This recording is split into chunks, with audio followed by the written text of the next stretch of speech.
moving from breast removal to breast conservation, from breast conservation to breast conservation with oncoplasty to give even better cosmetic results, moving from complete axillary node removal to sentinel lymph node biopsy, and in cases of axillary node removal to lymph node and lymphatic to venous anastomosis or joining.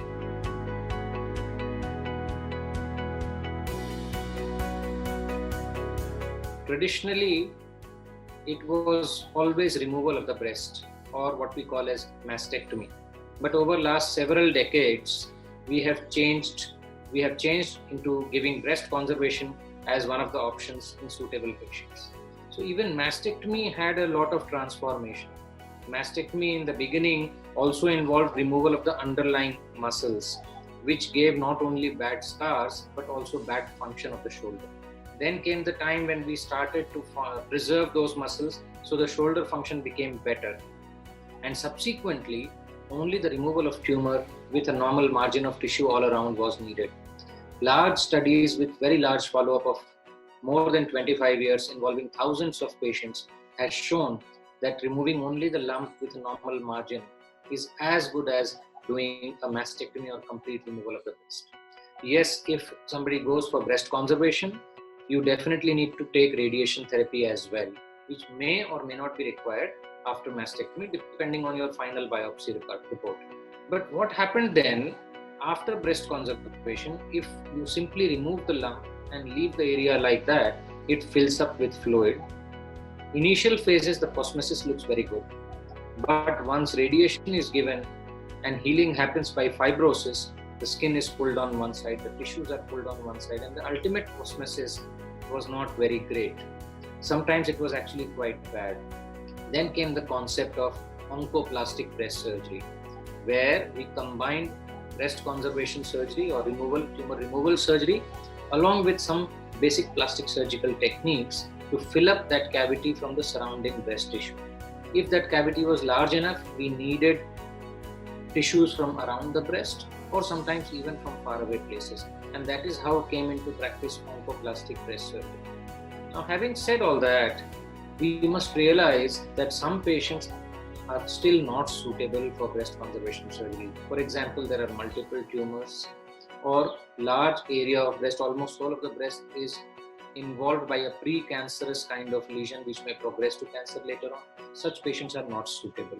And in those patients, we have to resort to removal of breast, which actually can be combined with breast reconstruction at the same time immediately, where the full breast is reconstructed using either our own tissues or a combination of our own tissue and implant, and sometimes only implant as well, where we can preserve the skin and nipple areola of the breast, removing only the underlying tissue and put an implant. So there are multiple options which can be practiced to reconstruct the breast, either immediately or it can be a delayed reconstruction once the treatment is completely over.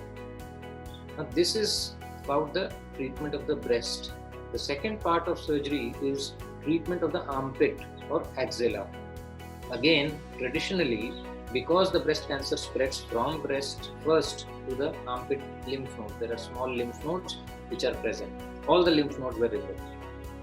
But then it was seen that when we remove all the lymph nodes, the chance of arm having swelling and also having some shoulder dysfunction was quite high. Almost 25 to 30% of the patients would complain of some kind of swelling. The severe swelling would be in much less number of patients, but nearly one third would have swelling. Now, what to do about it? Because many a times none of these nodes were actually involved by cancer but were removed. So then came the concept of sentinel lymph node biopsy. Sentinel means guard. So those lymph nodes which are guarding the axilla against the spread of tumor. If we can find those nodes, remove them and test them, prove them to be negative or not involved by tumor, we don't need to remove the remaining lymph nodes. And this is called sentinel lymph node biopsy, which is done utilizing two different techniques. We inject the radioactive material in the breast, which travels through the lymphatics to those sentinel nodes, and we also inject a colored material, which is usually a blue colored dye, which also travels there. Then we identify these nodes with the help of naked eye, which will show us blue colored nodes, and also with the help of a gamma probe, which will detect the radiation emitted by those nodes. We remove them test them during surgery, and if they are negative, we don't need to remove all the nodes from the axilla, and then the chances of arm swelling go down to less than 5%. Even if we have to remove those nodes because they are involved by tumor, there is another technique which can help in preventing the swelling of arm, which is known as lympha technique or lymphovenous anastomosis. The lymphatic channels which are draining the lymph from the arm or the upper limb, they are cut during the surgery. So they are identified and they are joined to the remaining veins so that the lymphatic drainage is not hampered to a great extent. After this procedure, if it is done at the time of surgery, first surgery, again the chance of swelling is reduced to 5% or less. Now there is one more part which is remaining.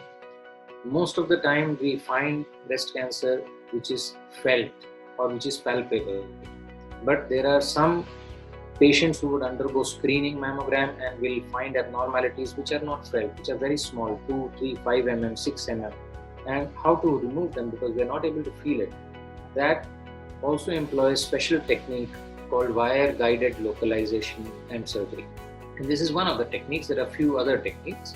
What we do is under image guidance, either ultrasound or mammogram, we put a wire through the breast skin into that lesion, which is very small. Now during surgery, this wire will guide us to that lesion.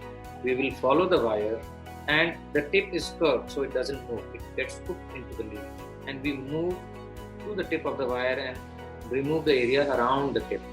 We send it for X-ray so that we confirm that the whole lesion which was seen on mammogram has actually been removed. Now what happens? Because this wire guides us to the precise location, we don't need to remove too much of breast tissue.